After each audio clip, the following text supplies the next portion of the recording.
हरे राम राम राम हरे हरे, हरे कृष्ण कृष्ण कृष्ण हरे हरे।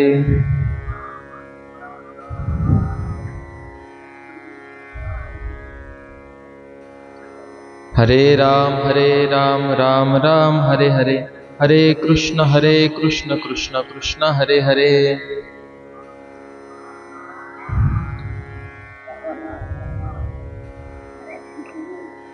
पुंडली कवरधार विठ्ठल श्री ज्ञानदेव तुकाराम, पंढरीनाथ भगवान की जय, माऊली ज्ञानेश्वर महाराज की जय, जगद्गुरु तुकाराम महाराज की जय। बोलो रे भाई सब संतन की जय।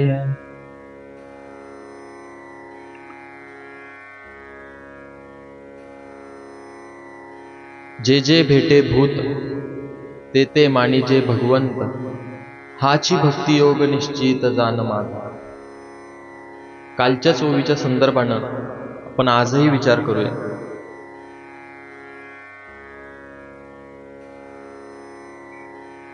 खर तर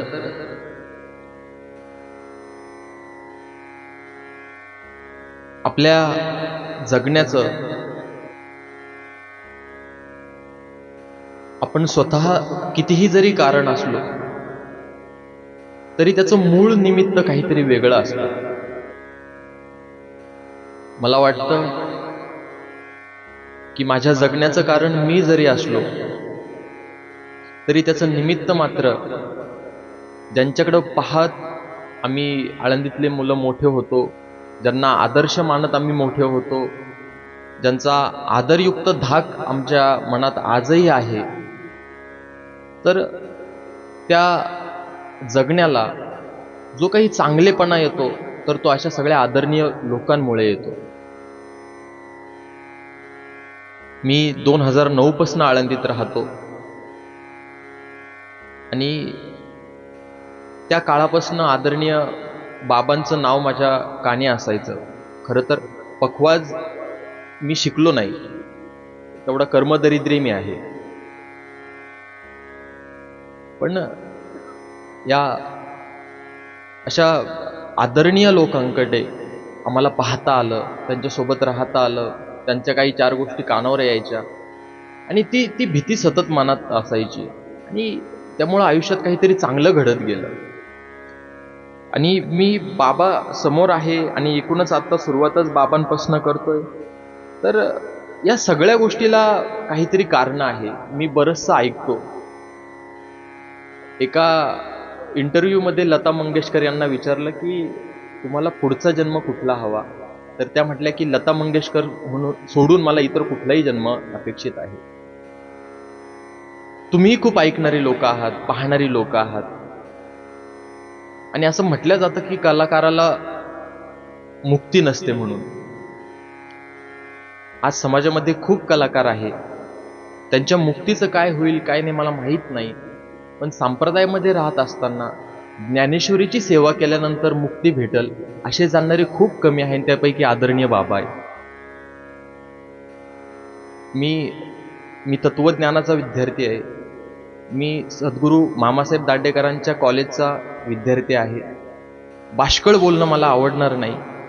माझं प्रामाणिक मत आहे की कोणी जर मला विचारलं की ज्ञानेश्वरीची उपासना म्हणून तुम्ही मामासाहेबांना पाहिलंय का, तर मी म्हणेल की नाही, मी मामासाहेबांना पाहिलं नाही, पण मी जरूर एक गोष्ट सांगेल की ज्ञानेश्वरीची उपासना म्हणून मी आदरणीय कोष्टी बाबांना बघितलंय, ज्ञानेश्वरीची उपासना म्हणून मी आदरणीय अण्णांना बघितलंय।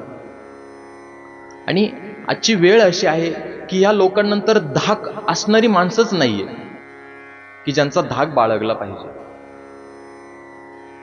त्यामुळं अशा सर्व लोकांच्या समोर मला काहीतरी बोलता येतं, ही माझ्यासाठी मोठी संधी आहे। त्या संधीचं सोनं करण्याचा प्रयत्न मी करणार आहे आणि तो त्यांच्याच आशीर्वादाने।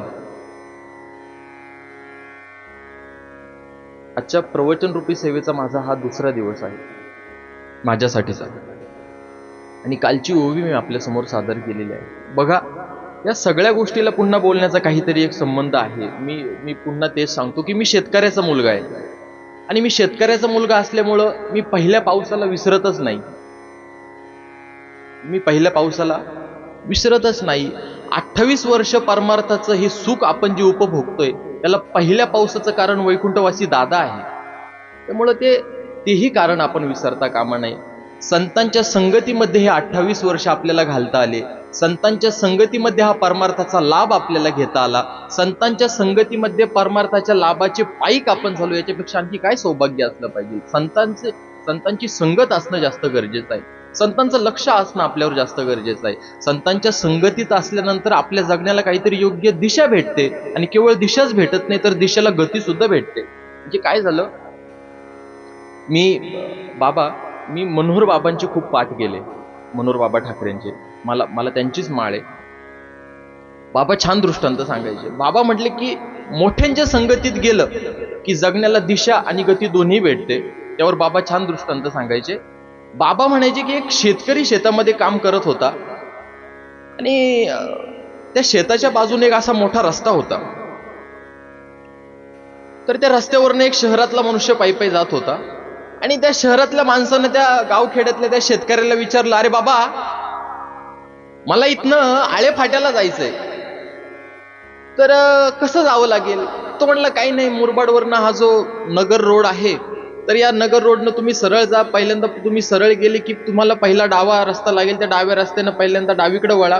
त्या डावीकडे वळाल्यानंतर पहिला आणि दुसरा राईट घ्या. त्या राईटनं पुन्हा सरळ गेली की तुम्ही बरोबर आळे फाट्याला जाशाल. तो शहरातला मनुष्य म्हटला, ठीक आहे. आता इथून मला आळे फाट्याला जायला किती वेळ लागेल? त्या शहरातल्या माणसानं विचारलं. त्या शेतकऱ्यानं विचारलं पुन्हा की तुम्ही कसं जाणार? तुमच्याकडे काय 2 व्हीलर 4 व्हीलर पायी कसं? नाही म्हटले, मी पायीच जाणार आहे. तो शेतकरी पुन्हा म्हटले, एक काम करा, इथनं तुम्ही मुरबाडवरनं सरळ जा. पुढे तुम्हाला पहिला लेफ्ट येईल, तो पहिला लेफ्ट घ्या. तो लेफ्ट घेतल्यानंतर पुढे दुसरा राईट येईल, त्या दुसऱ्या राईटनं तुम्ही पुन्हा सरळ जा. तुम्ही बरोबर आळे फाट्याला पोहोचाल. तो शहरातला माणूस म्हटला, अरे मला जाण्याचा मार्ग कळाला रे, मला इथून जायला वेळ किती लागल? तो शेतकरी पुन्हा म्हटला की काय करा, तुम्ही मुरबाडवरनं एकदम सरळ जा. पहिला लेफ्ट घ्या. पहिला लेफ्ट घेतल्यानंतर पुढे थोडं चालत गेले की दुसरा राईट घ्यायचा आणि त्या दुसऱ्या राईटने एकदम सरळ जायचं आणि नंतर तुम्ही बरोबर आळे फाट्याला पोहोचाल. तो शहरातला म्हटला, काय खेड्यातला येडा आहे का? आणि आहे असा समज बऱ्याच लोकांचा. शहरातली बरीचशी 2 पुस्तकं वाचणारी लोक आपल्या पॉझिटिव्ह ॲटिट्यूड मध्ये अशाच पद्धतीने विचार करतात. तो म्हटला, अरे बाबा, मला कळालं कसं जायचं, अरे पण वेळ किती लागल? तो शेतकरी पुन्हा म्हटला, बघा, मुरबाडवरनं सरळ रस्ता आहे, पहिला लेफ्ट घ्या.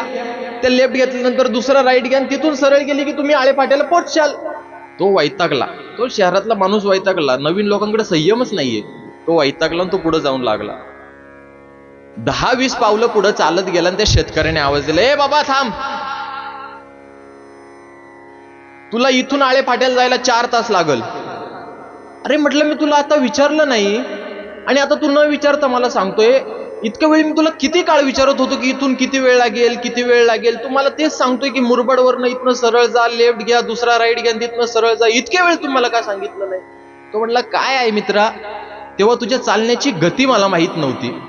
तुझ्या चालण्याची गती मी आता पाहिली, त्याच्यावरनं सांगितलं की तुला इथून आळे फाट्याला जायला 4 तास लागल. मला हेच सांगायचंय, आपलं नामस्मरण, आपला परमार्थ, आपलं ऐकणं, आपलं वाचणं, आपलं पाहणं, या सगळ्या गोष्टी आपण संतांच्या संगतीत राहिलो की आपल्याला देव कधी भेटणार ते विश्वासानं सांगू शकतील. फक्त राहणं, जगणं आपलं संतांच्या सोबत असणं गरजेचं आहे.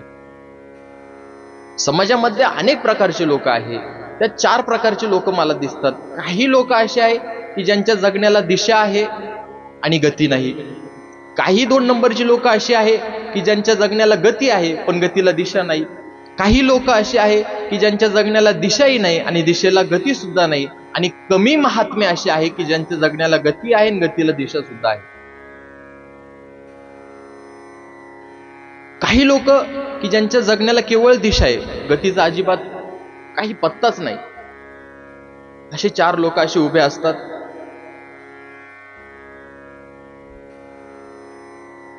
आता फेब्रुवारी उलटला, आपल्या गावचा सप्ताही झाला. आता वारी यंदा आली, जवळ आली. वाटतंय वारीला जावा, पण काय आहे की शेतातल्या कामामुळं यंदा शक्य होईल की नाही माहीत नाही. त्यामुळे असं वाटतंय की कामं सध्या आवरून घ्यावे आणि मग वारीचं बघू. म्हणजे यांच्या जगण्याला दिशा आहे, पण दिशाला गती नाहीये. 2 नंबरचे लोक मी सांगतोय त्यातले, की ज्यांच्या जगण्याला गती आहे पण गतीला दिशाच नाही. असं म्हटलं जातं की जो खूप जास्त धावपळ करतो, जो खूप जास्त पळापळ करतो, जो खूप जास्त राबराब राबतो, जो खूप जास्त धावतो, तो माणूस सुखी आहे. असं जर असेल तर जगात सर्वाधिक सुखी कुत्रा असता. महाराज दिवस रात्र पळतो. महाराज नाही पळत, कुत्रा पळतो. हल्ली महाराज लोकही पळताय फार जास्त. कोणी कीर्तीसाठी पळतय आणि कोणी अपकीर्ती लपवण्यासाठी पळतय. तर जास्त धावपळ जर केली आणि सुखी होत असू तर मला म्हणायचंय की कुत्रा हा सर्वात जास्त सुखी असता, पण असं नाहीये. माझा 3 नंबरचा मुद्दा होता की काहींच्या आयुष्याला गती नाही आणि गतीला दिशा सुद्धा नाही. ज्ञानेश्वर महाराजांना एक ओवी ज्ञानेश्वर महाराजांनी दृष्टांताची वापरली आहे. ब्रह्मदेव एका जणाने प्रसन्न केले ब्रह्मदेवांना, आणि ब्रह्मदेवांनी विचारलं, बाबा काय तुला हवं? म्हटले काही नाही, मला तुमचं आयुष्य हवं. ब्रह्मदेवाचं आयुष्य मला हवंय, म्हणजे तुमचं मला आयुष्य हवंय. म्हटले एवढं आयुष्य घेऊन तू काय करणार? म्हटलं काही नाही, खाली 2 गोदाड्या टाकणार आणि वरतून 2 गोदाड्या घेणार आणि निवांत झोपणार. म्हणे ब्रह्मायू होईजे आणि काय निदलेची असीजे. मला ब्रह्मदेवाचं आयुष्य पाहिजे आणि मी काय करणार? म्हटले झोपणार. काय इतके काही रटाळ माणसं असतात, इतके रटाळ असतात. माझ्यासारखाच एक 25-28 वयाचा तरुण होता, गावातल्या त्या मंदिराच्या बाहेर बसलेला होता. जुने वृद्ध आजोबा आले मंदिरातनं दर्शन करून. बाहेर बसलेल्या पोराला म्हटले, अरे बाबा काय इथं एवढा निवांत बसला? अरे लात मारशील तिथं पाणी काढशील असं वय तुझं? म्हणतात ना इकडं, अरे लात मारशील तिथं पाणी काढशील असं वय तुझं, इतकं निवांत बसलाय, काय करतोय असं निवांत बसून? म्हटलं काय करू? अरे म्हटले काहीतरी कामधंदा कर. म्हटलं त्याने काय होईल? अरे काहीतरी कामधंदा केला म्हणजे 2 पैसे कमवशील. म्हटलं त्याने काय होईल? अरे काहीतरी 2 पैसे कमवले म्हणजे काहीतरी स्वतःच्या हिमतीवर 2 भाकरी खाशील. म्हटलं त्याने काय होईल? अरे स्वतःचा स्वाभिमान जागा होईल. म्हटलं त्याने काय होईल? म्हटलं स्वतःचा स्वाभिमान जर जागा झाला तर आणखी उमेदीने जगशील, चांगला स्वतःच्या पायावर उभा राहशील, आणखी 2 पैसे कमवशील. म्हटलं त्याने काय होईल? म्हटलं आणखी 2 पैसे कमवले तर 2 पैसे मागं बँकेत ठेवशील. म्हटलं त्याने काय होईल? म्हटले कालांतराने पैसे साचून स्वतःचा काहीतरी उद्योगधंदा चालू करशील. म्हटलं त्याने काय होईल?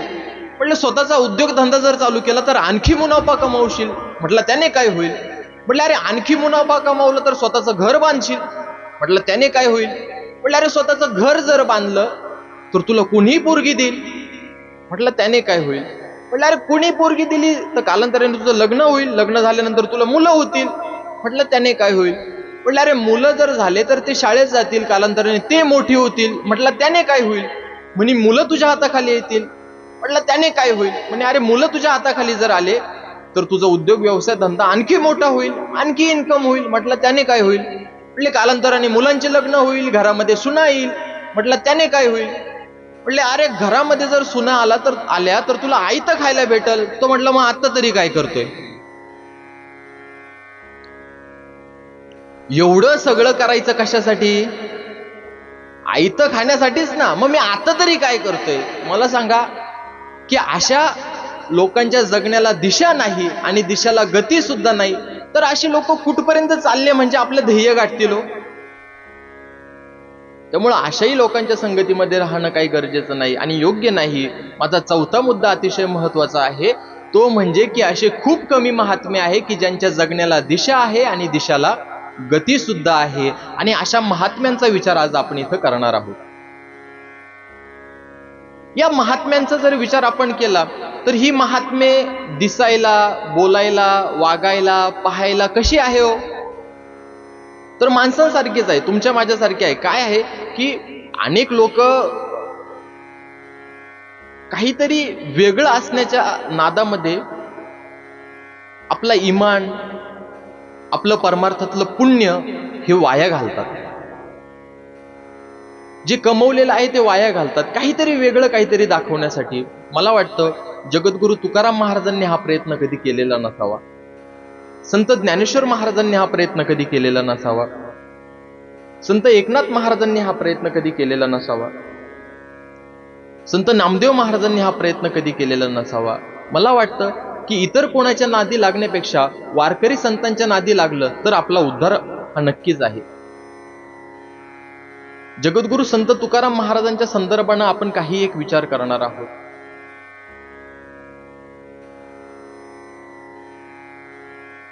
जगद्गुरु तुकाराम महाराजांचे मूळ पुरुष म्हणून जर कोणाचा विचार केला जातो तर ते विश्वंभर बाबा आहेत.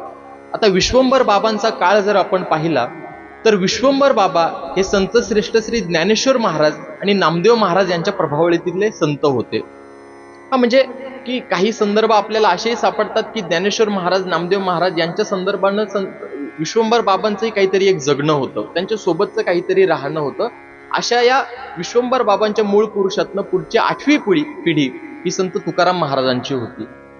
साधारण 1608 सालीचा जगद्गुरु तुकाराम महाराजांचा जन्म सांगितला जातो. जन्माच्या संदर्भानेही इतर काहीतरी थोडेफार वाद आहे. कोणी 8 म्हणतं, कोणी 9 म्हणतं, पण आपण साधारण 8 हा संदर्भ वापरूया. 1608 साली जगद्गुरु तुकाराम महाराजांचा विश्वंभर बाबा यांच्या परंपरेमध्ये जन्म झाला. आता विश्वंभर बाबांच्या संदर्भाने जर काही विचार केला तर विश्वंभर बाबा हे तुकाराम महाराजांच्या आधीचे 8 पिढी आधीचे मूळ पुरुष आहे. आणि विश्वंभर बाबा हे पांडुरंगाचे भक्त होते. पंढरपूरची वारी त्यांची नित्यनेमाची होती. आणि अशा वारकरी परंपरेमध्ये जगद्गुरु तुकाराम महाराजांचा जन्म झाला. दुसरी एक महत्वाची गोष्ट की ज्यावेळेस जगद्गुरु तुकाराम महाराजांचं वय 22 वर्षाचं होतं त्यावेळेस छत्रपती शिवाजी महाराजांचा जन्म झाला. याची नोंद आपल्याला आत्ताची पूर्ती गरजेची आहे. मग 1608 साली जगद्गुरु तुकाराम महाराजांचा जन्म झाला. जगणं महाराजांचं अतिशय दर्जेदारपणानं झालं. एका चांगल्या घरामध्ये जन्माला येण्याची काहीतरी चांगली लक्षणं असतात.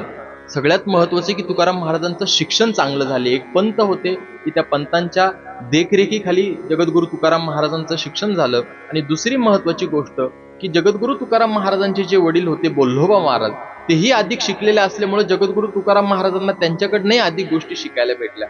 आता बोल्होबा महाराजांचा जर विचार केला तर बोल्होबा महाराजांना 3 पुत्र, सावजी महाराज, तुकाराम महाराज आणि कान्होबाराय.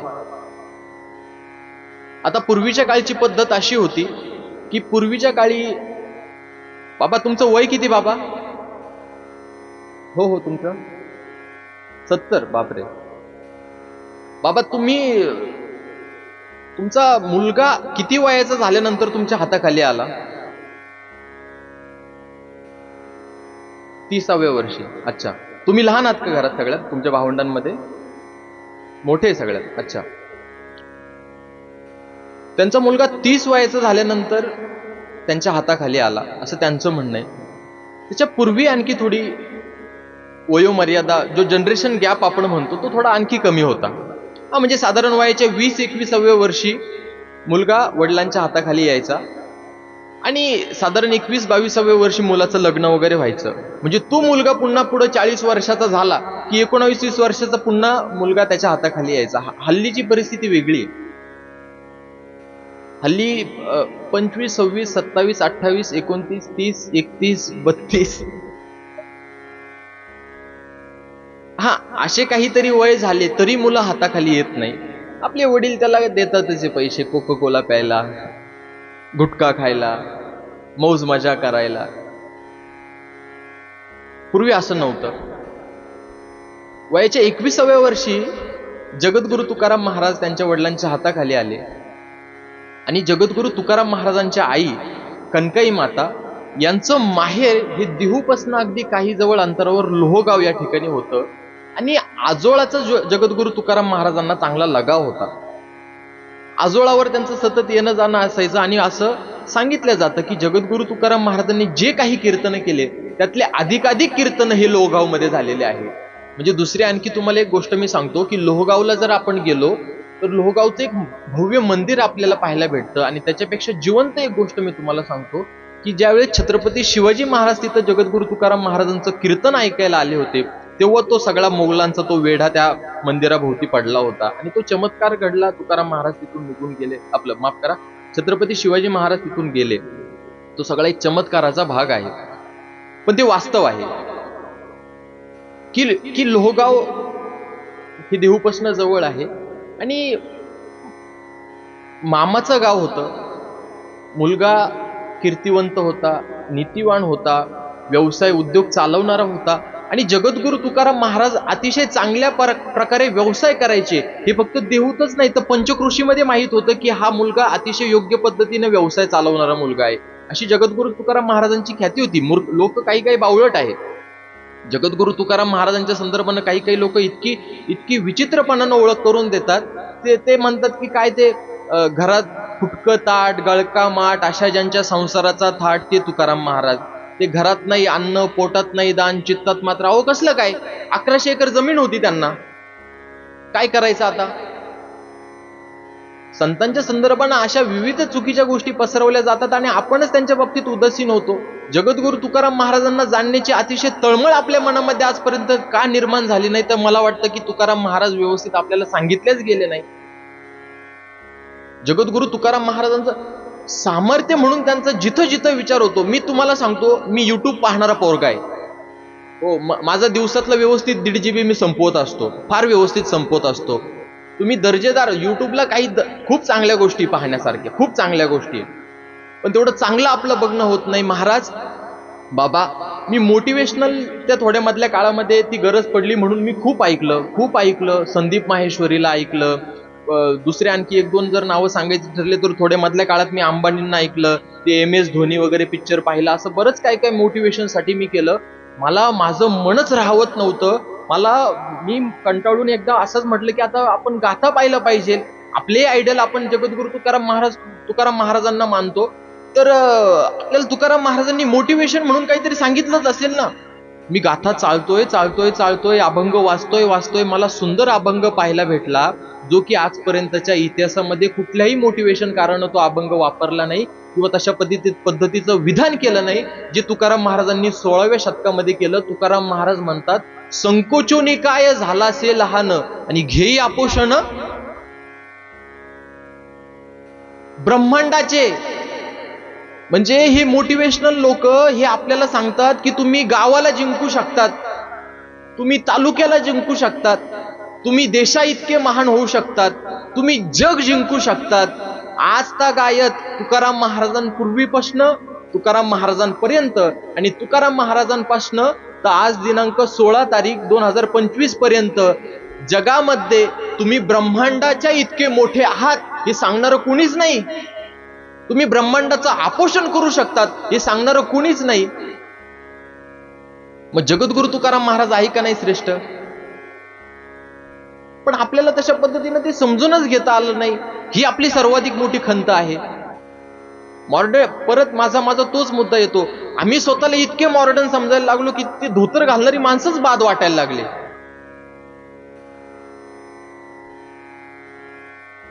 पहिल्या संगणकाचा शोध कोणी लावलाय भारतात?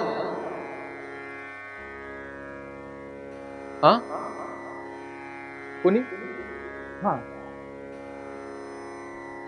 अहो, त्यांना जर विचारलं की तुम्हाला आदर्श कोण वाटतं तर ते ज्ञानेश्वरी सांगतात.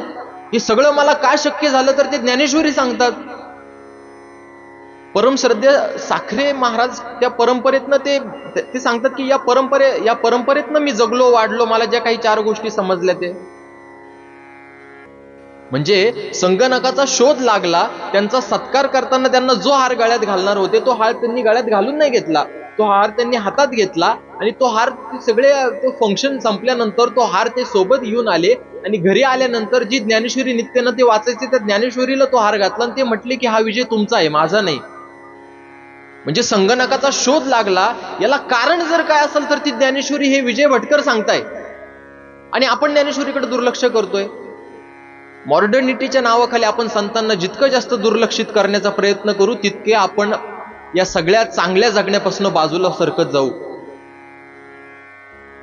मॉडर्निटीच्या नावाखाली आणखी काय गोष्टी होतात? गर्भामध्ये मुलगी असली तर तिला आपण गर्भातच मारतो, ही आपली लायकी. आणि मुलीसाठी वैकुंठातनं तुकाराम महाराजांनी भेटीला यायचं. मग जगद्गुरु तुकाराम महाराज जास्त मॉडर्न आहे का आपण जास्त मॉडर्न आहे?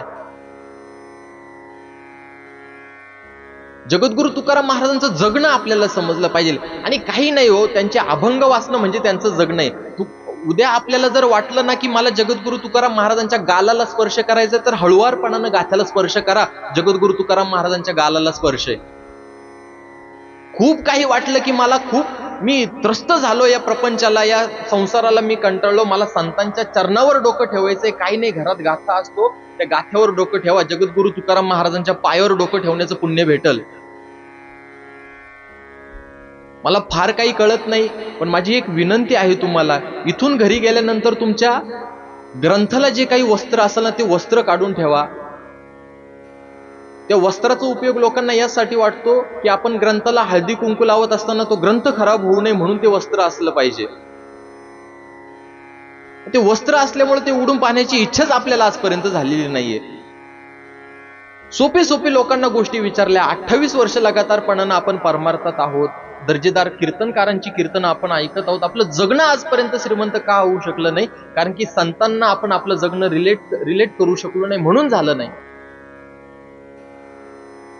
आपण संतांसारखं जगण्याचा कधी प्रयत्न केला नाही म्हणून आपलं जगणं तशा पद्धतीनं होऊ शकलं नाही. आणि मी परत तुम्हाला सांगू का, मी फार काही ते मला वाटतं की मी मेल्यानंतर कुठं जाईल काय मला माहित नाही.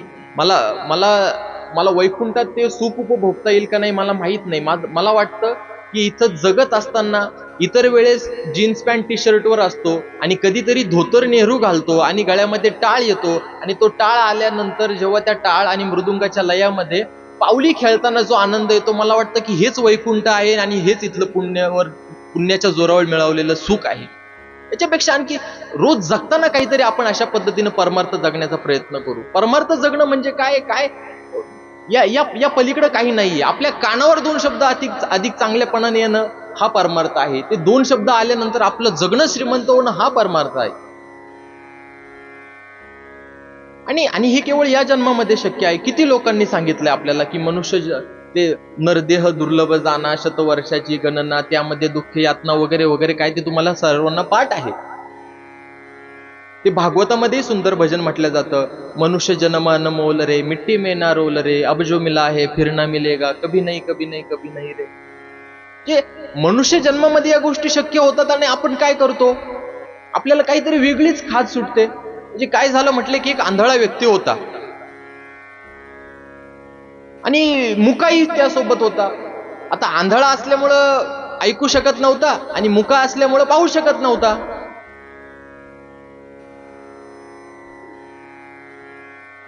आहात तुम्ही?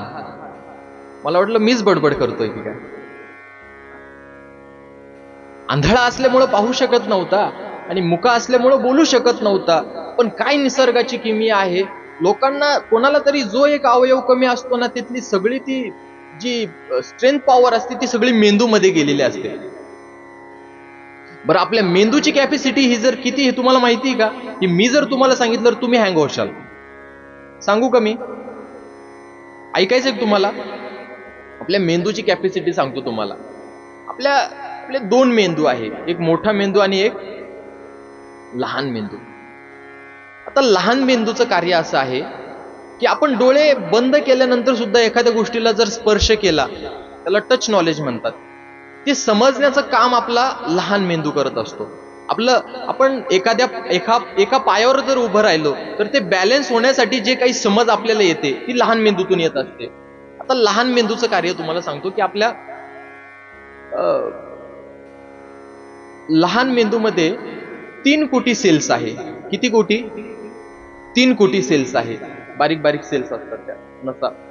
3 कोटी आहे.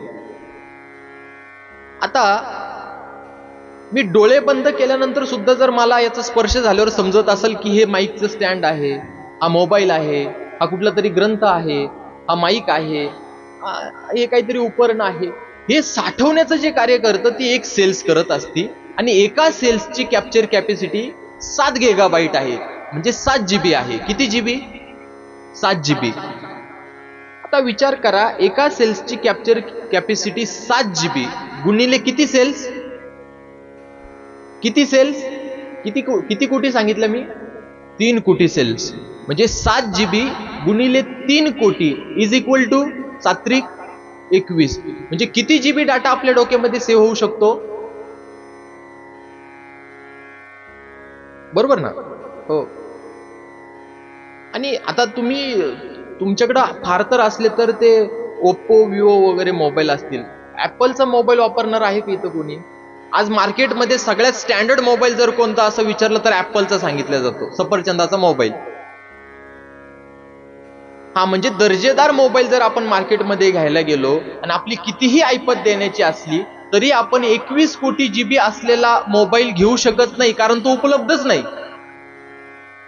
म्हणजे देवानं आपल्याला 21 कोटी GB डाटा आपल्या मेंदूमध्ये आपण स्टोअर करू शकतो. ही देवानं आपल्याला दिलेली खूप मोठी देण आहे. बरं, हे मी सांगत नाही बरं का, हे मी सांगत नाही, हे त्या माणसानं सांगितलेलं आहे की जो जगामध्ये 3 नंबरचा हुशार माणूस आहे आणि भारतातला 1 नंबरचा हुशार माणूस आहे, हे त्या माणसानं सांगितलंय. ज्यानं वयाच्या 49व्या वर्षी आंतरराष्ट्रीय लेवलच्या एकूण 45 डिग्र्या घेतल्या, हे त्या माणसानं सांगितलेलं आहे.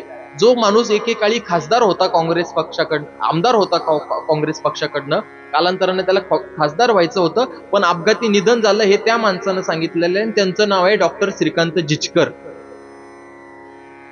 तुम्ही माझं बोलणं खोटं वाटत असेल तर ते सर्च करून बघा. मोठा माणूस आहे तो. रामटेकला गेल्यानंतर कवी कुलगुरू कालिदास विद्यापीठामध्ये त्या माणसाच्या नावानं मोठी भव्य अशी लायब्ररी अफाट. म्हणजे त्यांचं MA कुठल्या स्ट्रीम मध्ये त्यांचं MA झालेलं नाही असं तुम्ही त्यांना प्रश्न करा. सगळ्या स्ट्रीम मधनं, आर्ट मधनं, कॉमर्स, आणि विशेष महत्वाची गोष्ट की संस्कृत मधनं PhD होती. डिलेटही त्यांना मिळालेलं होतं. म्हणजे इतका प्रचंड हुशार माणूस. ही आपल्या बुद्धीची कुवत. तर काय सांगत होतो मी? आपला विषय कुठनं बदलला?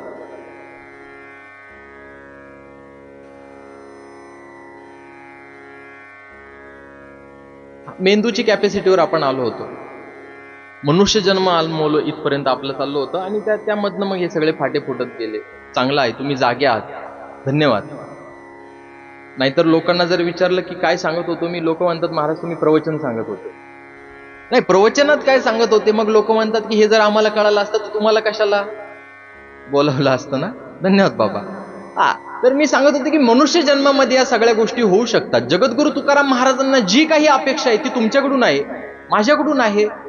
जगद्गुरु तुकाराम महाराजांनी अपेक्षा केलेली आहे ती आपल्या गोठ्यातल्या जनावरांकडनं केलेली नाही, ती रस्त्यावर फिरणाऱ्या मोकाट जनावरांकडनं केलेली नाही, ती तुमच्या माझ्याकडून केलेली आहे. मनुष्य जन्मामध्ये या सगळ्या गोष्टी होऊ शकतात. काय झालं तर तो आंधळा जो व्यक्ती होता तर त्याचे त्या दोन्ही पॉवर त्याच्या मेंदूमध्ये आलेल्या होत्या. तो म्हटला हरकत नाही, आता आपल्याला दिसत नाही आणि आपल्याला बोलता येत नाही ना, हरकत नाही. पण पूर्वी गावाला एक तट असायची. तो म्हटलं की त्या तटेला हात लावत लावत लावत जाऊ आपण आणि कुठंतरी एक वेशीचा दरवाजा येईल. वेशीचा दरवाजा आला की आता आपण गावाच्या बाहेर निघून जाऊया. आणि त्याने प्रवासाला सुरुवात केली. त्या तटेला हात लावत लावत लावत लावत प्रवास चालू आहे. त्या तटेवरनं काय हात बाजूला निघतच नव्हता, कारण की भीती होती तो दरवाजा निघून जाण्याची. आणि तो हात लावत लावत लावत लावत लावत लावत लावत लावत लावत लावत आता तो विशीचा दरवाजा येणार, विशीचा दरवाजा आला.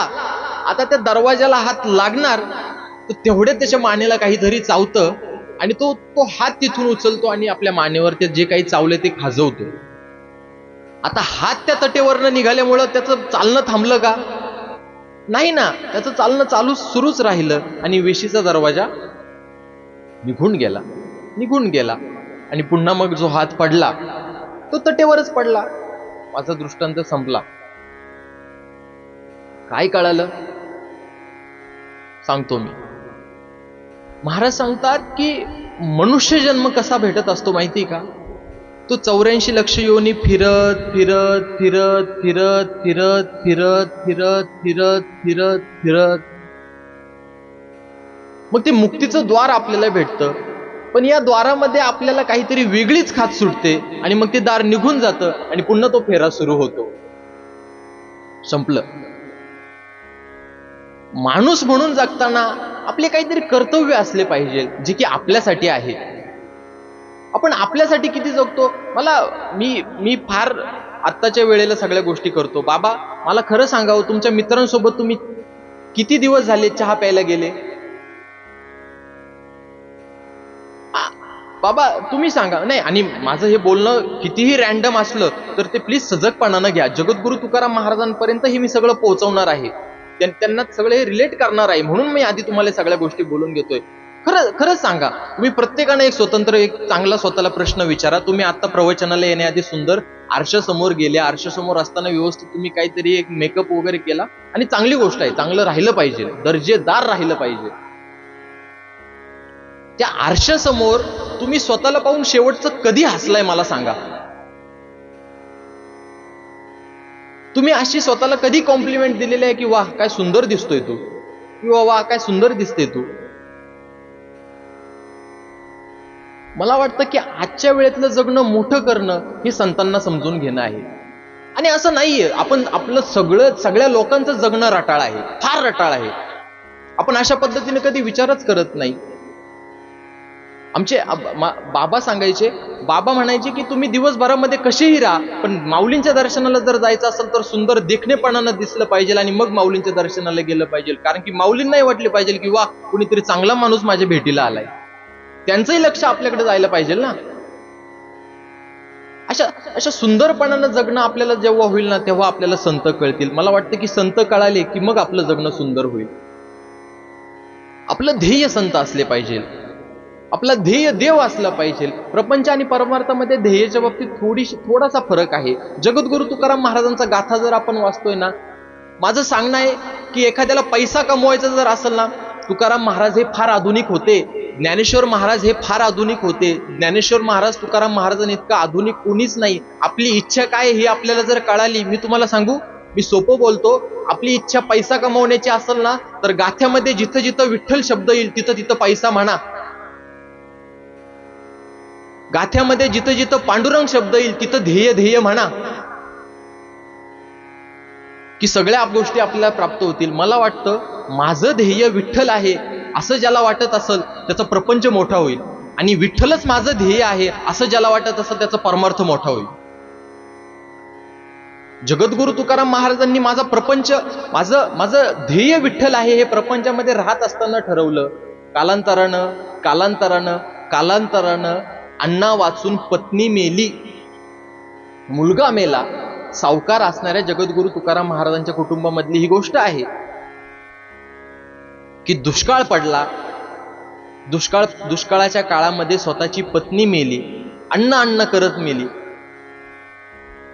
काही खायला नाही भेटलं म्हणून पत्नी मरणं ही किती वाईट गोष्ट आहे. तुमच्या इथं घडली अशी कधी गोष्ट? आपल्या इकडं लोक खाऊन मरतील. आपल्या पद्धती निराळ्या आहे. मला माफ करा, मला जास्त सरळ बोलणं सोपं वाटतं. आपण खाऊन मरू शकतो, खाण्या वाचून मरू शकत नाही आपण. जगद्गुरु तुकाराम महाराजांच्या जीवनातले हे सगळे प्रसंग पाहणं गरजेचं आहे. त्या दुष्काळाच्या काळामध्ये, आणि दुसरे एक त्यांच्या पत्नीला जाण्याचं कारण होतं की त्यांना दम्याचा आजारही सांगितला जातो. तर त्या कारणानं त्यांच्या पत्नी वारल्या.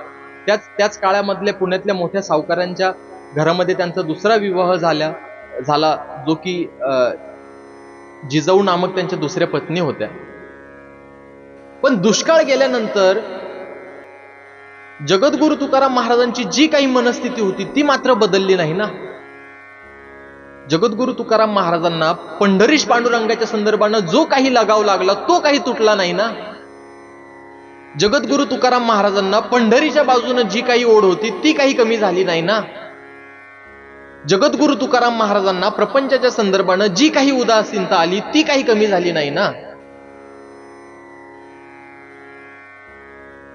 जगद्गुरु तुकाराम महाराजांनी त्यांच्या सावकारकीच्या काळामध्ये लोकांचे कर्ज म्हणून जे काही कागद होते ते इंद्रायणी डोहामध्ये बुडवले. जे काही स्वतःच्या वाट्याला आली ती, आणि जी काही भावाच्या वाट्याला द्यायची होती ती कान्होबारायांना देऊन टाकली, आणि तुम्ही तुमचा स्वतंत्र प्रपंच चालवा, तुमच्या पद्धतीने याचं काय करायचं याची विल्हेवाट तुम्ही लावा. माझं पुढचं वाक्य महत्वाचं मला वाटतं. जगद्गुरु तुकाराम महाराजांनी इंद्रायणी नदीमध्ये जे कर्जाचे कागदपत्र बुडवले ते केवळ कागद नव्हते. जगद्गुरु तुकाराम महाराजांनी इंद्रायणी डोहामध्ये जी कागद बुडवली ती लोकांची दुःख होती. लोकांचं दुःख तुकोबारायांनी बुडवून टाकलं. लोकांचं दुःख तुकोबारायांनी इंद्रायणी मातेला अर्पण केलं आणि जगणं पुन्हा लोकांचं स्वतंत्र करून दिलं. जगण्याचा विचार, जगण्याचा पाया आणि जगण्याचं मोठेपण हे केवळ संतांकडनं आपल्याला भेटू शकतं. संत जाणून घेणं ही सगळ्यात महत्वाची गोष्ट आहे. संतांना समजणं अतिशय महत्वाची गोष्ट आहे. मी तुम्हाला सांगतो की संतांकडनं काही घेण्याचा प्रयत्न नाही केला तरी हरकत नाही, ते आपोआप आपल्यामध्ये आत्मसात होत असतं. मी काल तुम्हाला सांगितलं माझ्या कॉलेजची गोष्ट, की त्या स्लीवलेस वाल्या मुली जर पाहिलं तर मनामध्ये पाप यायचं, पण नीती आळंदीची होती, नैतिकता संत श्रेष्ठ ज्ञानेश्वर महाराजांची होती, म्हणून तशी पाप करायला मुभा भेटली नाही. जगण्याचं उत्तम उदाहरण जगद्गुरु तुकाराम महाराज आहे. माझ्या आईनं काय झालं, मी आता मधल्या काळात गावी गेलो होतो, माझ्या आईनं मला एक तवा आणायला लावला मार्केटमधनं. तवा, मला घावन जास्त आवडतात तांदळाचे, माझ्या आईनं मला तो तवा आणायला लावला. मी तो तवा घेऊन आलो मार्केटमधनं दर्जेदार एका कंपनीचा, आणि तो तवा खोलला आणि त्या तव्यामध्ये काहीतरी एक चिठ्ठी होती, अशी 4-5 पानाची वगैरे वगैरे. आणि मी ती चिठ्ठी उघडली. माझ्या आईचं शिक्षण 9वी झालेलं आहे. आणि मी आईला विचारलं, अगं आई, हे का दिलंय त्यांनी? आई म्हटले, अरे अर्जुन, हा तवा अधिक काळ जास्त चालावा म्हणून तो व्यवस्थित कसा वापरावा हे सगळं त्याच्यामध्ये सांगितलेलं असतं. त्यामुळे ते आधी व्यवस्थित वाचलं पाहिजे, ते समजून घेतलं पाहिजे आणि मग तशा पद्धतीनं वापरलं पाहिजे, म्हणजे तो तवा जास्त दिवस टिकेल. मी आईला प्रश्न केला, काय आई, आपल्याला ही वस्तू जी भेटलीये ही जास्त दिवस टिकण्यासाठी काय करता येईल का? आई म्हटली, काही नाही, ज्ञानेश्वरी वाचायची.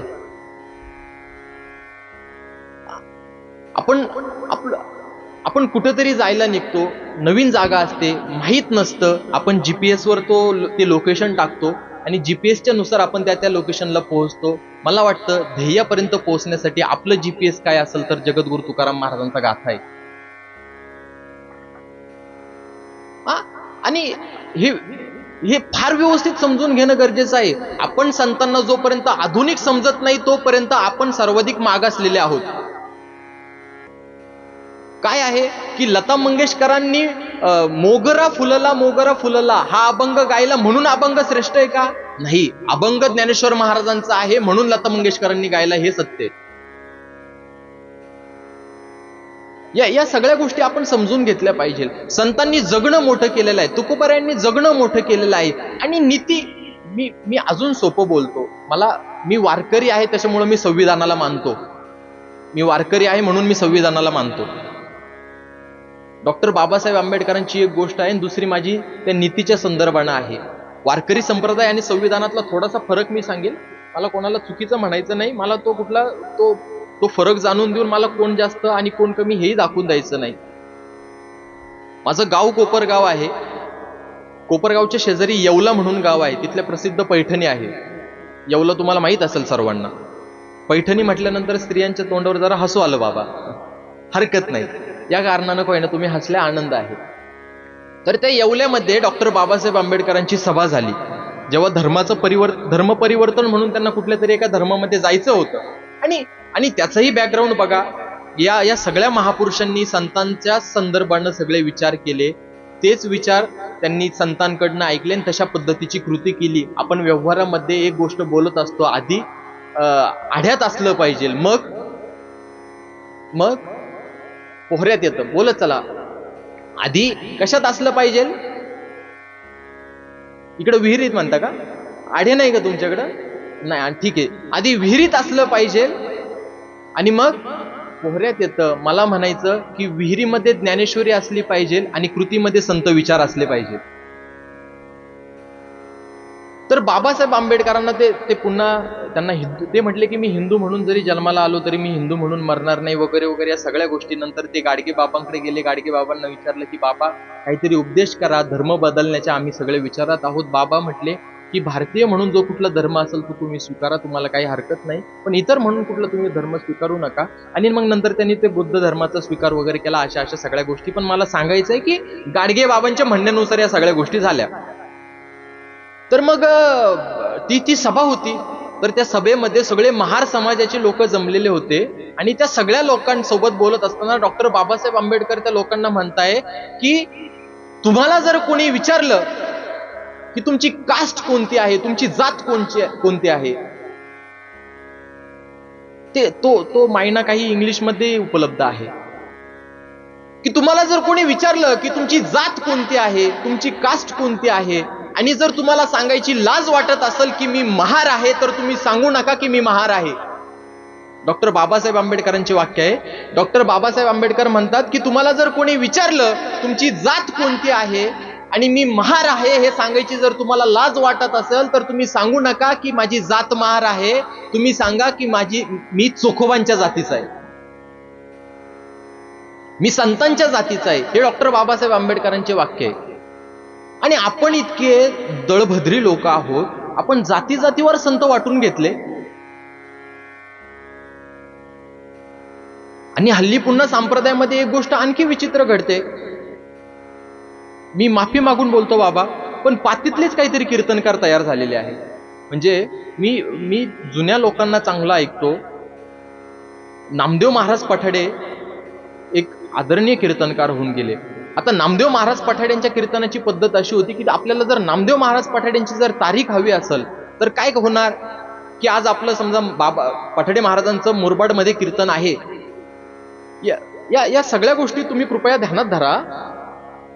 या सगळ्या गोष्टींवर तुम्ही विचार करा की त्यांचं जर आज मुरबाडमध्ये कीर्तन असेल ना, तर मग आपण जर त्यांच्याकडे गेलो ना की बाबा आम्हाला तुमच्या कीर्तनाची तारीख हवी आहे, ते सांगणार की एक काम करा, उद्या माझं कल्याणला कीर्तन आहे, तुम्ही कल्याणला या. की मग आपण उद्या कल्याणला त्यांच्या कीर्तनाला जायचं. मग कल्याणला कीर्तन झालं की पुन्हा त्यांना भेटायचं, महाराज काल आम्ही तुमच्या मुरबाडच्या कीर्तनाला होतो, तुमच्या कीर्तनाची तारीख हवी आहे, मग तुमची तारीख भेटेल का? मग ते पुन्हा आपल्याला सांगणार की एक काम करा, माझं उद्या भिवंडीला कीर्तन आहे, तुम्ही भिवंडीला या. मग आपण भिवंडीला जायचं. मग पुन्हा बाबांचं कीर्तन ऐकायचं, कीर्तन झालं की भेटायचं, महाराज काल आम्ही तुमच्या कल्याणच्या कीर्तनाला होतो, परवा मुरबाडच्या कीर्तनाला होतो, आज भिवंडीला आलोय, तर तुमच्या कीर्तनाची तारीख हवी, तुमची तारीख भेटेल का? ते म्हटले एक काम करा, उद्या माझं वाड्याला कीर्तन आहे, तुम्ही वाड्याला या. का आपण परत उद्या वाड्याला जायचं. आणि 4 कीर्तन ते फिरवायचे आणि मग तारीख द्यायचे.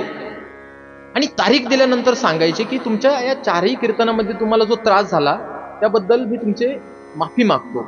पण काय आहे की 4 ठिकाणी वेगवेगळे कीर्तन केले हे तुमच्या लक्षात आल्यानंतर तुम्ही 5वी तारीख माझी घेतली, हे जरा बरं झालं. नाहीतर इथंही तेच, तिथंही तेच, ते मुरबाडलाही तेच, कल्याणलाही तेच, भिवंडीलाही तेच, वाड्यालाही तेच. हे 4 कीर्तन जर तुम्ही ऐकले असते तर तुमचीच पाठ झाले असते आणि कालांतरानं तुमची इच्छा झाली नसती की माझं कीर्तन ठेवावं. पण 4 कीर्तन तुम्ही माझे ऐकले, माझी कीर्तन ठेवण्याची तुमची इच्छा झाली, म्हणजे माझ्यात काहीतरी 2 गोष्टी चांगल्या आहेत, चला तुम्हाला कीर्तन द्यायला हरकत नाही. ही या सगळ्या जुन्या पद्धती या जुन्या लोकांनी डेव्हलप केलेल्या होत्या. तर संतांच्या संदर्भाने या सगळ्या गोष्टीचा विविध अंगाने विचार करणं डॉक्टर बाबासाहेब आंबेडकरांचं ती एक गोष्ट झाली. बरं, याच्या पुढे मी तुम्हाला आणखी सांगू का, संविधान हे आपल्याला आदरणीय असलंच पाहिजे, संविधानानुसार आपण जगलंच पाहिजे. फक्त सांप्रदायिक ग्रंथामध्ये आणि संविधानामध्ये मला एक छोटा फरक वाटतो. एखादी घटना झाल्यानंतर काय करायचं हे संविधानात आहे आणि एखादी घटना घडूच नये म्हणून काय करायचं हे ज्ञानेश्वरी गाथ्यात आहे. ते संविधानाच्या मार्गाने जर गेलो तर वयाच्या 20-22व्या वर्षी एखादी जर घटना जर आपण वाईट कृत्य केलं तर त्याचं फळ आपल्याला 50, 55, 65, 70 मध्ये भेटतं. पण मधल्या काळात काय करायचं? माझा एक मित्र आहे, दर्जेदार कवी आहे तो, त्याने काही 4 ओळी त्या लिहिल्या या सगळ्या प्रोसेसच्या संदर्भानं. वारकरी बॅकग्राऊंड त्याचं आहे. तो म्हणतो की काल परवाचीच गोष्ट आहे, मी कोर्टात गेल्यानंतर कोर्टाच्या पायरीवर बसलेल्या 70 वर्षाच्या आजीला मी विचारलं, आजी आज इथं काय आहे? आवडेल ना तुम्हाला? सुंदर आहे, ऐका, मार्मिक आहे. तो म्हटला की काल परवाचीच गोष्ट आहे, मी कोर्टात गेल्यानंतर कोर्टाच्या पायरीवर बसलेल्या 70 वर्षाच्या आजीला मी विचारलं, आजी आज इथं काय आहे? 70 वर्षाच्या आजीनं उत्तर दिलं, 17व्या वर्षी माझ्यावर बलात्कार झाला, त्याचा आज निकाल आहे. 20 वकील, 40 न्यायाधीश, 32 फिरस्तेदार बदलून गेले. अनेक बलात्कारी स्त्रिया मेल्या, त्यांच्यापैकी मी एकटीच जिवंत आहे. 17व्या वर्षी माझ्यावर बलात्कार झाला, त्याचा आज निकाल आहे. मोर्चे आंदोलन खूप झाले हो, मोर्चे आंदोलन खूप झाले, पण नंतर साधं कोणी भेटायला सुद्धा आलं नाही. माझ्या आयुष्यातली ही कोडं उगवणारी सगळ्यात मोठी सकाळ आहे. 17व्या वर्षी माझ्यावर बलात्कार झाला, त्याचा आज निकाल आहे. आजीच्या थरथरत्या हाताला हात देऊन आजीला मी उभं केलं. पुढे ते म्हणताय, आजीच्या थरथरत्या हाताला हात देऊन आजीला मी उभं केलं. निकाल ऐकण्यासाठी आजीला 4 भिंतीच्या आतमध्ये नेलं. निकाल ऐकल्यानंतर हातपाय तिचे लटपटू लागले. निकाल ऐकल्यानंतर हातपाय तिचे लटपटू लागले. पुराव्या अभावी काही आरोपी सुटून गेले आणि ज्यांना झाली होती फाशीची शिक्षा ते तर केव्हाचेच मरून गेले होते. आजीच्या 17व्या वर्षी झालेल्या पहिल्या बलात्कारावर न्यायालयाचा हा दुसरा बलात्कार आहे. 17व्या वर्षी माझ्यावर बलात्कार झाला, त्याचा आज निकाल आहे. काहीही विविध वाईट घटना घडल्या तर ते घडल्यानंतर काय करायचं हे संविधान सांगतं. मात्र वाईट काही घडूच नये यासाठी ज्ञानेश्वरी गाथा आपल्याला आपल्या समोर ठेवावी लागेल. जगद्गुरु तुकाराम महाराजांनी जी काही नीती दिली, जगद्गुरु तुकाराम महाराजांनी जो काही आदर्श दिला, जगद्गुरु तुकाराम महाराजांनी जगणं जे काही विविधांगानं मोठं केलं ते समजून घेतलं पाहिजे. चांगलं जगणं ही विविधांगानं जगद्गुरु तुकाराम महाराजांनी सांगितलं. काय झालं म्हटले की एक राजा होता, छान दृष्टांत आहे. मी प्रमाणाचा आधार घेऊन तो तुम्हाला सांगतो की जगद्गुरु तुकाराम महाराजांनी किती बारीक बारीक गोष्टींचा विचार केला. काय झालं की एक राजा होता आणि त्या राजाच्या राज्यामध्ये सगळे असे सुखाने नांदत वगैरे होते असं तसं. राजा व्यवहारी होता जरा, आणि राजाकडे एक प्रधान होता. तर त्या प्रधानानं सांगितलं की आपल्या गावच्या बाहेर एक महाराज आलेले आहे, सत्पुरुष आहे आणि त्यांना भविष्य कळतं, तर त्यांना आपण आपल्या राजमहालात बोलूया का? राजा म्हणलं ठीक आहे, हरकत नाही, भविष्य जाणतात आपण विचारून घेऊया. त्या सत्पुरुषाला, त्या महात्म्याला राजमहालात बोलवलं. त्या राजानं दर्शन घेतलं आणि म्हटले की महाराज तुम्ही भविष्य जाणतात, तर माझं भविष्य सांगा.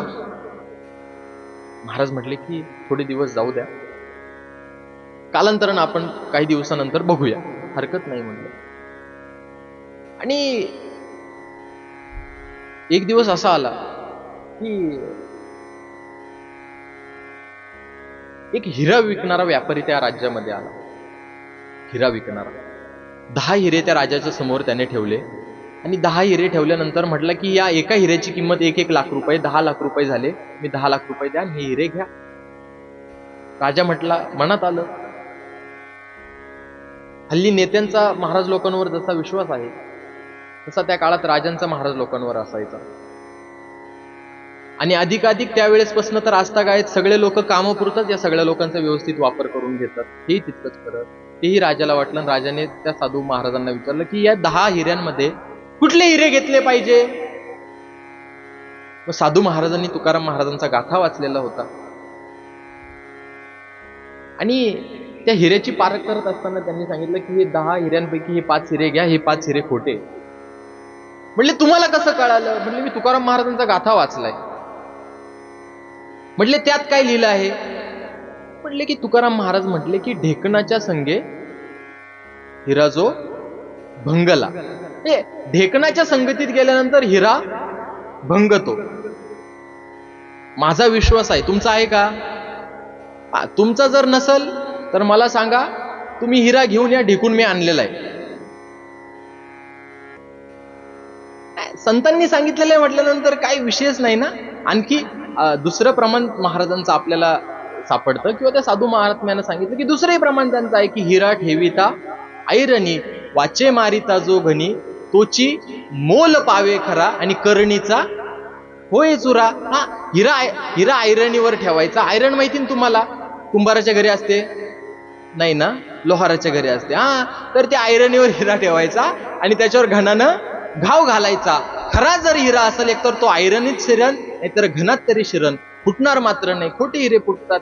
मग म्हटलं की मी यावरनं ही पारख केली आणि यावरनं मी तुम्हाला सांगितलं की 5 हिरे घ्या, हे 5 काही बाद आहे, हे घेऊ नका. आता राजाचे किती पैसे वाचले? 5 हिऱ्यांमाग किती? 5 लाख रुपये. थोडं सांगत चला. माझं काय आहे की माझं विज्ञान जरा कच्चं असल्यामुळे आपलं गणिताचा ताळमेळ फार वाईट आहे. हा, तर 5 लाख रुपये त्या राजाचे वाचले. आता बक्षीस म्हणून राजानं काय घोषित केलं माहिती का? राजा म्हटला की महात्मे, आजपासून तुमच्या जेवणामध्ये रोज 2 मोतीचूरचे लाडू वाढणार. काय? 2 मोतीचूरचे लाडू वाढणार. वाचले किती पैसे? 5 लाख रुपये. आणि दिलं काय? 2 मोतीचूरचे लाडू. चला ठीक आहे. कालांतरानं हे पुन्हा सुरू राहिलं. आणि एक मोहरा विकणारा मनुष्य पुन्हा त्या राज्यामध्ये आला. आता मोहरा विकणारा मनुष्य आला आणि त्या मोहरा विकणाऱ्या मनुष्यानं त्या राजासमोर त्या 2 मोहरा ठेवल्या. आणि त्या 2 मोहरा ठेवल्यानंतर राजाला त्याने त्या मोहरांची किंमत सांगितली की ही एक मोहर 25 लाखाला आहे. या 2 मोहरा आहे, तर या तुम्ही विकत घेणार का? राजाला पुन्हा तो जुना व्यवहार आठवला. साधू महाराजांनी आपल्याला मदत केली होती. पुन्हा साधू महाराजांना बोलवलं. म्हटलं या 2 मोहर आहे, यातली कुठली मोहर विकत घेतली पाहिजे? पुन्हा त्या महाराजांनी ती मोहर घेतली, त्याला काहीतरी ते दोरा वगैरे बांधला, असं त्याला ती काडी लावून पाहिली वगैरे असं काहीतरी केलं. आणि ते काडी लावल्यावर एक मोहर जळाली आणि दुसरी काय जळाली नाही. जी जळाली नाही ती त्यांना सांगितली की महाराज ही मोहर खरी आहे, ही खोटी आहे, तुम्ही त्यामुळे ही एकच मोहर घ्या. म्हणले तुम्हाला कसं कळालं? म्हणले मी तुकाराम महाराजांचा गाथा वाचलाय ना. म्हणले काय सांगितलंय तुकाराम महाराजांनी? म्हणले तुकाराम महाराजांनी सांगितलंय की मोहराची या अंगे सूत न जळे ज्याचे संगे. त्या मोहराला जर दोरा गुंडाळला तर तो जळत नाही, याच्यावरनं समजायचं की तो खरा आहे. राजा खुश झाला. 25 लाख रुपये वाचवले. राजा म्हटला वाह, मी तुमच्यावर खुश आहे. आजपासून तुम्हाला रोज रात्री झोपताना मसाले दूध. साधू पुरुष होता, विनम्रतेनं स्वीकारलं. हो म्हटला, ठीक आहे. आणि असे 2, 4, 8, 15 दिवस काळ गेला थोडा. आणि पुन्हा राजाच्या मनात आलं. म्हटला की साधू महाराज, तुम्ही सुरुवातीला जेव्हा आले तेव्हा तुम्ही म्हटले होते की तुम्ही माझं भविष्य सांगणार, तर सांगा माझं भविष्य काय आहे, माझ्या भविष्यात वगैरे असं तसं हे ते. साधू महाराज म्हटले की तुमचं भविष्य तर मला काय, राजसाहेब तुमचं भविष्य तर मला काय फार व्यवस्थित माहीत नाही, पण तुमचा भूतकाळ मी सांगू शकतो. हरकत नाही, सांगा. साधू महाराज म्हटले पण मला ते सांगायला भीती वाटते, मी सांगू शकत नाही. नाही नाही नाही नाही म्हटले, तुम्ही बिनधास्त सांगा. साधू महाराज म्हटले की तुम्ही मला मारणार नाही ना? नाही म्हटले. म्हणले फाशी देणार नाही? नाही नाही नाही, असं का करू? म्हणलं माझं बोलणं तेवढं अवघड आहे. म्हटले असं काय काय तुम्हाला माझा भूतकाळ माहिती आहे? साधू महाराज म्हटले की तुम्ही राजाच्या पोटचे नाही, तुम्ही आचार्याच्या पोटचे आहात. राजा जरा गंभीर झाला. एवढं मोठं विधान कसं काय असं? राजा अस्वस्थ झाला. संपूर्ण रात्र त्या अस्वस्थतेत गेली. आणि दुसऱ्या दिवशी सकाळी आपल्या आईजवळ गेला आणि आईला म्हटलं की आई, खरंच खरं सांग, मी कोणाच्या पोटचा आहे? असा अचानक प्रश्न आल्यामुळे त्या राजाची आई गोंधळून गेली.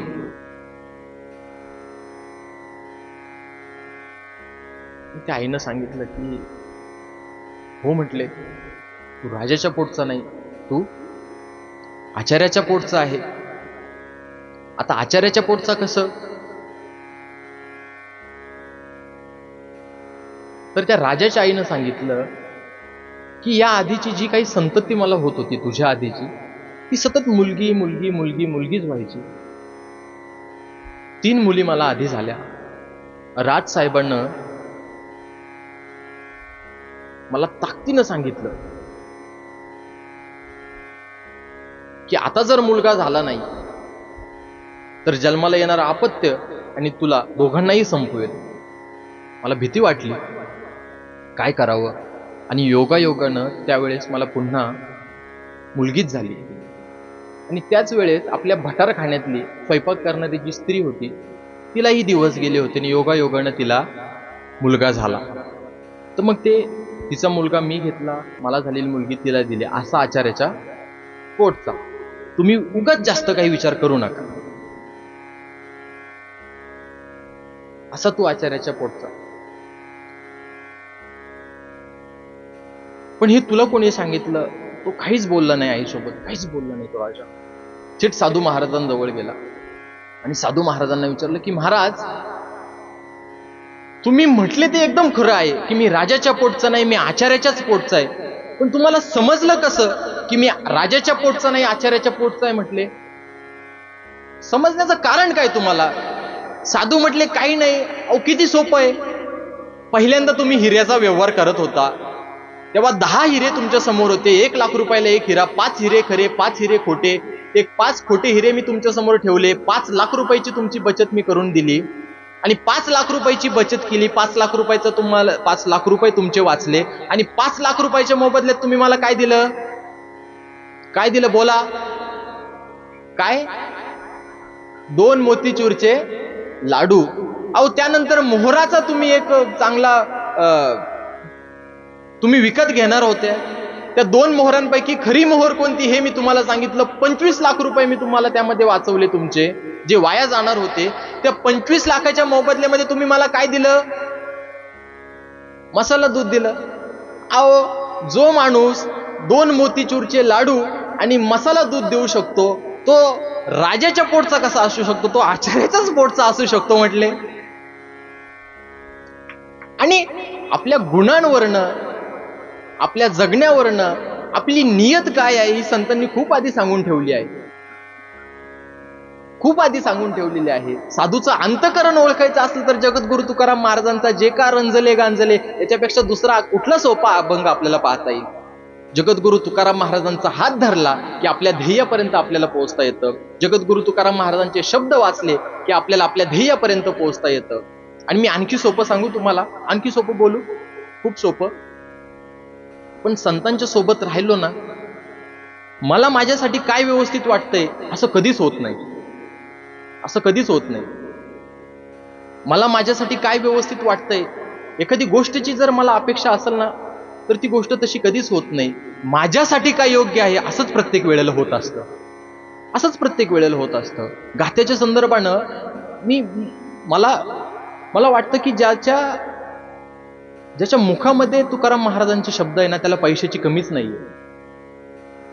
ज्याच्या मुखामध्ये जगद्गुरु तुकाराम महाराजांचे शब्द आहे ना त्याला पैशाची कमीच नाही. अजिबात कसली पैशाची कमी नाही. पण याच्या पुढचं विधान माझं अतिशय महत्वाचं आहे. जगद्गुरु तुकाराम महाराजांचे जे शब्द आहे ते मुखापेक्षा ज्याच्या अंतकरणामध्ये गेले ना तर त्याचं वाटोळच वाटोळ आहे. कारण की ज्या सगळ्या लक्झरी जगण्याला आपण महत्व देतो त्याच्यापेक्षा पलीकडे त्याचं काहीतरी वेगळं जगणं असतं आणि त्या जगण्याचा संबंध थेट त्याचा स्वतःशी असतो. थेट स्वतःशी असतो. आपण आपलं जगणं दर्जेदार करत असतो, आपण आपलं जगणं उंचवत असतो. पण कोण करत असतं? ज्याच्या अंतकरणामध्ये जगद्गुरु तुकाराम महाराजांचे शब्द भिडलेले आहे असा मनुष्य. संतांना जाणून घेणं गरजेचं आहे. जगद्गुरु तुकाराम महाराजांच्या संदर्भानं हा विचार आपण कितीदा करतो हे महत्वाचं आहे. आपण आपल्या गोष्टीच निराळ्या असतो. आपण देहूला जातानाच ठरवत असतो की आपल्याला देहूला जायचं नंतर येताना नातवाला काहीतरी खेळणं घेऊनच यायचंय. आपल्याला आळंदीला वारीला जायचंय तर येताना काहीतरी नातवाला काहीतरी खाऊ आणायचाच आहे. आपल्याला पंढरपूरला जायचंय पण पंढरपूरवरनं येताना आपल्याला काहीतरी तो लाकडी घोडा घेऊनच यायचा आहे. आपण ते जगणं रिलेट का करत नाही मला तो प्रश्न पडतो. आपण 18 दिवस वाया घालतो आणि एकही दिवस वारी जगत नाही. किती वाईट गोष्ट आहे. नका जाऊ वारीला. जर जगणं रिलेट करू शकत नसाल तर वारीला जाऊ नका. आपल्या छोट्या छोट्या गोष्टी आपल्याला समजल्या पाहिजे. तुमचा मुंबईचाच एक मनुष्य आहे, मला आता त्यांचं नाव आठवत नाही, त्यांचा इंटरव्ह्यू बघितला. फार दर्जेदार माणूस. वारीतलं जगणं काय आहे त्या माणसानं सांगितलं. जगद्गुरु तुकाराम महाराजांकडनं जी काही वारी आपल्याला समजली त्यांच्या कारणानं ज्या वारीचा आनंद आपल्याला घेता येतो तो फार विलक्षण आहे, फार मोठा आहे, फार निराळा आहे. वाऱ्या आपण रोजच करतो. इथं कामाला जाणारे माणसं किती आहे? आपण सगळे जे काही कामाला जातो ते सगळं भाकरीच्या शिकारीसाठी जात असतो. काय झालं की जगद्गुरु तुकाराम महाराज हे दर्जेदार शेतकरी होते. म्हणजे अनेक अभंगामध्ये त्यांनी स्वतःला कुणबी म्हटलेलं आहे. बरे झाले कुणबी केलो नाहीतर दंबी असतो मेलो. तुकाराम महाराजांना माहित आहे की शेतामध्ये पेरल्यानंतर लोक जरा अस्थिर होतात. मग अस्थिर झाल्यानंतर काय करायचं? आजही तुम्हाला जर कोणी विचारलं की महाराष्ट्रातली लोक जेव्हा जेव्हा अस्थिर होतात तेव्हा काय करतात, आपण उत्तर द्यायचं की ती लोक पंढरपूरच्या वाटेनं पायी वारीला जातात. म्हणजे पेरणी करायची आणि पंढरपूरची वाट पकडायची हे अस्थिरतेच्या काळातलं सगळ्यात चांगलं कर्म आहे, सगळ्यात चांगलं काम आहे. जगद्गुरु तुकाराम महाराजांना अशा पद्धतीने रिलेट करण्याचा प्रयत्न करूया का? जर जगणं दर्जेदार होईल, श्रीमंत होईल, तर त्या मनुष्याचा इंटरव्ह्यू होता. तो मनुष्य म्हटला की मी माझ्या IT कंपनीमध्ये जॉबला त्या सुट्ट्या दिल्या महिनाभराच्या आणि पायी वारीला निघालो. पायी वारीचा 18-20 दिवसाचा तो प्रवास पूर्ण केला. 18-20 दिवस झाले आणि निघताना पुन्हा परतीची वारी असते याबद्दल मला काही माहीत नव्हतं, पण काय असतं हे जाणून घेण्याची इच्छा होती. म्हणून विचार केला की आता आपण जशी श्रीमंतीची वैभवाची वारी जशी आपण पाहिली तशी वैराग्याची वारी सुद्धा पाहू. म्हणून परतीच्या वारीला तो निघाला. परतीच्या वारीला निघाला असताना सगळा प्रवास झाला. सासवडच्याही पुढे आला. पुण्यामध्ये आले आणि पुण्यामध्ये आल्यानंतर पावसाळ्यातले दिवस होते. आता माऊलींचा रथ तिकडून येत होता. तो रस्त्याच्या बाजूला बसलेला होता आणि परतीच्या वारीमध्ये त्याचा एका स्त्री सोबत थोडीशी ओळख झाली. थोडं बोलणं झालं, विचारणं झालं, चांगली ओळख झाली. आणि मग त्या स्त्रीनं आग्रह केला की अहो, आता माऊलींची पालखी येते, संध्याकाळची वेळ होती, दुपारची वेळ होती, ती माऊलींची पालखी येते, तर पालखीचं दर्शन घ्या. पण त्याने जरा कंटाळा केला. पाऊस झालेला होता, चिखल होता, पायामध्ये शूज होते, सॉक्स होते. तो म्हटला आता शूज काढायचे, सॉक्स काढायचे, पुन्हा त्या चिखलातनं जायचं, माऊलींच्या रथाचं दर्शन घ्यायचं. सकाळी मी दर्शन घेतलेलंच आहे, आता सकाळी दर्शन घेतलेलं असताना पुन्हा संध्याकाळी नाही घेतलं तरी हरकत नाही. आणि मग त्याने कंटाळा केला. तो म्हटला नाही नाही, मी सकाळी दर्शन घेतलंय. ती माय माऊली साधारण गावखेड्यातली, आणि या गावखेड्यातल्या लोकांचं फार विशेष आहे, अंतकरण आहे या लोकांकडं, यांच्याकडं मन आहे, यांच्याकडे देवासोबत संवाद करण्याची धमक आहे. म्हणजे ही लोक पंढरपूरला 18-20 दिवस पायी चालत जातात आणि पंढरपूरच्या पांडुरंगाचं दर्शन जरी नाही झालं तरी लांबून कळसाचं दर्शन घेतात आणि पंढरपूरच्या कुठल्या तरी फ्लॅक्स पांडुरंगाचा असतो आणि त्या फ्लॅक्सकडे पाहून बोलत असतात की देवा, 20 दिवस आता तुझ्यासाठी चालले बघ, आता घरची पेरणीची कामं करून निघाले, आता गावाकडे जावं लागेल आणि काय पुढची आमच्या प्रपंचाची विल्हेवाट लावावी लागेल, योग्य मार्गक्रमण करावं लागेल, त्यामुळे तू काय नाराज होऊ नको, पुन्हा कधीतरी वर्षभरात नाही येईल आणि तुझ्या पायावर डोकं ठेवल. ही धमक पाहिजे हो, आणि ही धमक साधेपणात नाही येते. त्या मनुष्याने विचार केला की कशाला शूज काढायचे, कशाला सॉक्स काढायचे, सकाळी दर्शन घेतलेलंच आहे. ती माता भगिनीनं पुन्हा आग्रह केला, अहो तुम्ही काळजी करू नका, मी तुम्हाला काहीतरी एक फडकं देते ना पाय पुसायला, तुम्ही जा दर्शन घेऊन या. आता तिचा आग्रह होता म्हणून याचा नाविलाज झाला. याने शूज काढले, सॉक्स काढले, रथाकडे गेला, रथावर डोकं ठेवलं आणि पुन्हा आला. तर त्या मागं बसलेल्या त्या स्त्रीनं काहीतरी एक फडकं दिलं, तोही खाली बसला. आता ते फडकं त्याने ओढलं पाय पुसण्यासाठी, तर ते फडकं ओढलं ते अजून पाठीमागं शिल्लक होतं. त्याने पुन्हा अजून फडकं पुढं ओढलं तरी ते पाठीमागं शिल्लकच होतं. त्याने पुन्हा ते फडकं आणखी पुढं ओढलं तरी ते पाठीमागं शिल्लक होतं. मागं वळून पाहिलं तर अंगावरची साडीच त्या स्त्रीनं जी वाळत टाकली होती त्या पुरुषाला पाय पुसायला दिली. तो म्हटला, अहो तुम्ही ही साडी रोज वापरतात, नेसतात, मी पाहिले तुम्हाला या साडीमध्ये, चांगली साडी तुम्ही पाय पुसायला देताय, ती खराब होईल ना. साधारण गावखेड्यातून आलेली ती माता भगिनी शेतकरी घरातनं असेल, ती म्हटली काही नाही, झाली तर होऊ द्या खराब, जे पाय माऊलींच्या दिशेनं खराब होऊन आलेले आहे ते माझ्या साडीला जर त्यानं जर माझी साडी खराब होत असेल तर काही हरकत नाही. त्या माणसाचं पुढचं वाक्य आहे, तो म्हटला, जगताना ब्रँडेड कपडे असणं हा मोहच माझा निघून गेला. साधेपणानं दर्जेदार कसं जगता येईल हे आपल्याला संतांनी सांगितलेलं आहे. त्यामुळे संतांच्या जवळ जाण्याचा आपण सर्वाधिक जास्त प्रयत्न करू आणि तिथंच आपल्या जगण्याचा शेवटही असला पाहिजे. जगद्गुरु संत तुकाराम महाराजांना समजून घेताना या साध्या गोष्टी जर समजून घेतल्या तर आपलं जगणं मोठं होईल. संत ज्ञानेश्वर महाराजांना समजून घेण्याचा प्रयत्न जर करू तर आपला प्रपंच अधिक सुफल होईल. आणि मी तुम्हाला सांगू का, संतांनी जे काही निर्माण करून दिलंय, जे काही निर्माण करून ठेवलंय ते बाय चॉईस आहे बरं का आपल्यासाठी. म्हणजे एखाद्याला जर ज्ञानाच्या वाटेनं पंढरपूरला जायचं असेल आणि केंद्रबिंदू हे पंढरपूर आहे, संतांच्या इतर गोष्टी आणखी मोठ्या आहे. मी परत तिकडे जात नाही की त्यावेळेची जी सांस्कृतिक राजधानी पैठणची पंढरपूर कशी झाली वगैरे वगैरे सगळं, पण केंद्रबिंदू हे पंढरपूर होत आहे.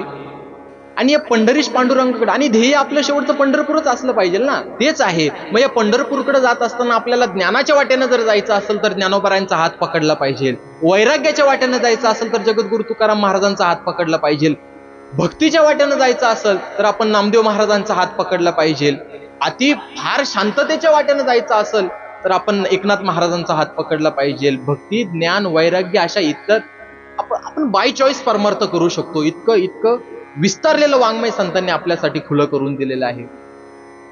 जगद्गुरु तुकाराम महाराजांचं जगणं, जगद्गुरु तुकाराम महाराजांचे प्रत्येक हावभाव, जगद्गुरु तुकाराम महाराजांचा प्रत्येक दिवस हा आपण आपला आजचा दिवस म्हणून जगण्याचा प्रयत्न केला तर आपलंही जगणं संतांप्रमाणे निश्चितच होईल. कारण की जगद्गुरु तुकाराम महाराजांनी जे काही लिहिलंय, मला तो दिवसच कुठल्या जगद्गुरु तुकाराम महाराजांच्या चरित्रामध्ये असा पाहायला भेटला नाही की तुकाराम महाराजांना 4 ओळी लिहायच्या आणि त्यासाठी तुकाराम महाराज अलिबागच्या बीचवर गेले. कवी मनाची माणसं करतात असं, हा, आणि त्यांचं लिहिणंही तितकंच फालतूपणाचं असतं. ते एक चारोळी आहे, मला आता सहज आठवली. काय किती मिश्किल सारखं काहीतरी लिहितात. ते म्हटले की मला ज्या फुलपाखराची ओढ आहे, मी असं बोललं पाहिजे की नाही मला माहित नाही, पण मला विचार तुम्हाला सांगायचा आहे. तो कवी म्हणतो की मला ज्या फुलपाखराची ओढ आहे त्या फुलपाखराला फुलं बदलायची खोड आहे, आता काय करायचं.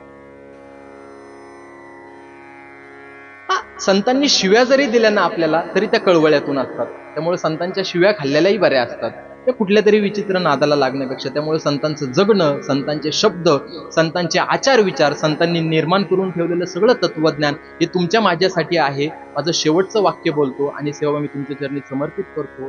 ज्ञानेश्वर महाराज असेल, तुकाराम महाराज असेल किंवा आदी करून इतर संत असेल, या सगळ्या संतांनी जे काही संप्रदायाचं तत्वज्ञान लिहून ठेवलं आहे ते केवळ बहुजनांसाठी लिहून ठेवलेलं आहे. धन्यवाद. झालेली सेवा मी तुमच्या सर्वांच्या चरणी समर्पित करतो आणि सेवेला पूर्णविराम देतो. विठ्ठल विठ्ठल विठ्ठल विठ्ठल. पुंडलिक वरदाहरी विठ्ठल. श्री ज्ञानदेव तुकाराम पंढरीनाथ भगवान की जय. माऊली ज्ञानेश्वर महाराज की जय. गुरु तुकाराम महाराज की जय.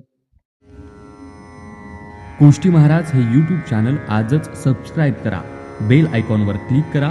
शुद्ध सांप्रदायिक चाली, कीर्तनं, प्रवचनं, कथा, पारायणं असे वारकरी संप्रदायाशी संबंधित व्हिडिओ पहा. आपणही पहा आणि इतरांनाही आग्रहपूर्वक सांगा.